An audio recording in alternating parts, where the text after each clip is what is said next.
குட்டிமா தமிழ் டிவி குட்டிமா தமிழ் டிவி நேயர்களுக்கு வணக்கம். நான் தான் உங்க மணிகண்டன். தொடர்ந்து குட்டிமா தமிழ் டிவி சேனலுக்கு நீங்க நல்லா ஆதரவு கொடுத்துக்கிட்டு இருக்கீங்க. அதுக்கு இந்த நேரத்துல ஒரு மிகப்பெரிய நன்றியை தெரிவிச்சுக்கிறேன். இன்னைக்கு குட்டிமா தமிழ் டிவி சேனல்ல பார்க்க போற படம், திரை விமர்சனத்துல பார்க்க போற படம் லெக் பீஸ். இது பாத்தீங்கன்னா ஒரு தமிழ் திரைப்படத்திற்கு இங்கிலீஷ்ல டைட்டில் வச்சிருக்காங்க. ஆனா அதுக்கு ஒரு காரணம் இருக்கு. இந்த படத்துல பாத்தீங்கன்னா, இந்த படத்தோட திரை விமர்சனத்துக்கு போறதுக்கு முன்னாடி குட்டிமா தமிழ் டிவி சேனலை சப்ஸ்கிரைப் பண்ணாதவங்களா இருந்தா ஒரு தடவை பண்ணுங்க. பண்ணவங்க பெல் பட்டனையும் சேர்த்து அழுத்துங்க. அப்படி நீங்க பெல் பட்டன் அழுத்தினாதான் நாங்கள் வீடியோ அப்லோட் பண்ண உடனே உங்களுக்கு நோட்டிபிகேஷன்ல காமிக்கும். நீங்கள் அந்த வீடியோவை பார்த்து என்ஜாய் பண்ணலாம்.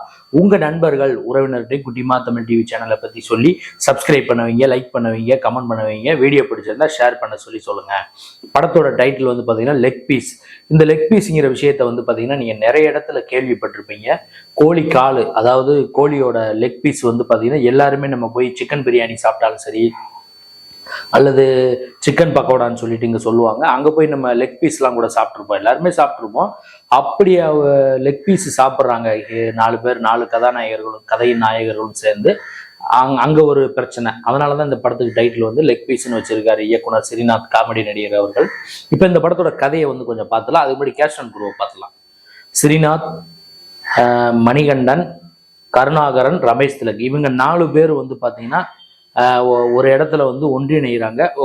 படம் ஆரம்பிக்கும் போது பாத்தீங்கன்னா ஒரு ஆபத்துல இருக்காங்க. பிளாஸ்பேக்ல தான் கதை ஆரம்பிக்குது. இந்த மணிகண்டன் பாத்தீங்கன்னா சிக்கு முடி எடுக்கிறவர், டிவிஎஸ்ல போய் சிக்கு முடி எடுத்து சம்பாதிக்கிறவர், இவருக்கு ஒரு கதை. அப்புறம் கருணாகரன் பாத்தீங்கன்னா கிளிசோசியம் பார்க்குறவர். அதுக்கப்புறம் ரமேஷ் திலக் பாத்தீங்கன்னா சினிமாவில் டப்பிங் ஆர்டிஸ்ட், வாய்ஸ் கொடுக்குறவர். இன்னொருத்தர் பாத்தீங்கன்னா ஸ்ரீநாத், காமெடி நடிகர் ஸ்ரீநாத் பாத்தீங்கன்னா பேய் முருகேசன் சொல்லிட்டு பேய் ஓட்டுறவர். இவங்க 4 பேர் ஒரு இடத்துல என்ன பண்றாங்கன்னா, ஒரு இடத்துல சந்திக்கிறாங்க. 2000 ரூபாய் நோட்டை எடுக்கிறாங்க, கீழே கடந்து எடுக்கிறாங்க. எடுத்த 4 பேருக்கு சொந்தம், ஆளுக்கு 500 ரூபா அப்படிங்கும்போது, அப்ப பக்கத்துல பாடியில ஒரு ஒயின் ஷாப் இருக்கு. அங்க கிளுகிழுப்பா நிறைய பேர் டான்ஸ்லாம் ஆடுவாங்க. அங்க போய் சாப்பிடுவோம்னு சொல்லிட்டு சரக்கு சாப்பிட்டுட்டு லெக் பீஸ் எல்லாம் சாப்பிட்றாங்க. பார்த்தா அங்க ஒரு பிரச்சனையில மாட்டிக்கிறாங்க. இவங்க கொடுத்த அந்த 2000 ரூபாய் நோட்டு கள்ள நோட்டு அப்படிங்கிற மாதிரி ஆனவுடனே அங்க இருக்க பார் ஓனர் மொட்டை ராஜேந்திரன் கிட்ட இவங்க போறாங்க. போன இடத்துல ஒரு சின்ன பிரச்சனை ஆயிருது. அங்க கொலையே நடந்துருது. மொட்டை ராஜேந்திரனை யாரோ கொன்னுடுறாங்க. அந்த கொலை கேஸ்ல இருந்து இவங்க இந்த 4 பேர் வெளியில வந்தாங்களா, நிரபராதிங்கிறத நிரூபிச்சாங்களா இல்லையா, ரவி மரியா என்ன பண்ணாரு, மதுசூதனன் கேரக்டர் அவங்க என்ன பண்ணாங்க, இந்த 4 பேருக்கு உண்டான கதை என்னாச்சு, இதுக்கெல்லாம் விடை சொல்றதா இந்த லெக் பீஸ் படத்தோட முழு நீள திரைக்கதையா அமைஞ்சிருக்கு. இதுல பாத்தீங்கன்னா படத்தோட பின்னணி இசையும் பாடல்களும் சூப்பரா இருக்கு. அனிருத் ஒரு பாட்டு பாடியிருக்காரு. அதுக்கப்புறம் இன்னொரு டிஆர் ஒரு பாட்டு பாடியிருக்காரு. பாட்டெல்லாம் நல்லா இருக்கு, ஒளிப்பதிவு நல்லா இருக்கு, காமெடி. இந்த படம் பாத்தீங்கன்னா கிட்டத்தட்ட ஒரு 2 மணி நேரம் ஓடுது. 2 மணி நேரத்துல கன்ஃபார்மா நீங்க 1 மணி நேரம் சிரிக்கலாம். அதுக்கு கேரண்டியான படம் தான்.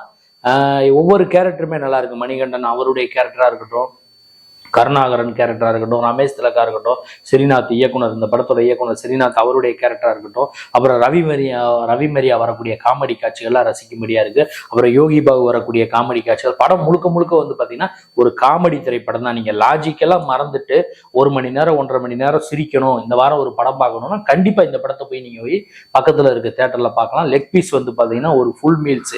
பிரியாணியில எப்படி ஒரு நல்ல பிரியாணி கடையில போய் சாப்பிட்டா எப்படி ஒரு நல்ல லெக் பீஸ் கிடைக்குமோ அந்த மாதிரி இந்த லெக் பீஸ் பாத்தீங்கன்னா ஒரு தடவை சாப்பிடலாம், ஒரு தடவை பார்க்கலாம். அந்த படத்தை படம் ஓகே, காமெடியா இருக்கு. நான் பண்ண இந்த ரிவ்யூ, இந்த வீடியோ உங்களுக்கு பிடிச்சிருந்தா, லெக் பீஸ் படத்தோட திரை விமர்சனம் இந்த வீடியோ உங்களுக்கு பிடிச்சிருந்தா லைக் பண்ணுங்க, கமெண்ட் பண்ணுங்க, ஷேர் பண்ணுங்க. மறக்காம குட்டிமா தமிழ் டிவி இந்த சேனலை சப்ஸ்கிரைப் பண்ணாதவங்களா இருந்தா ஒரு தடவை பண்ணுங்க.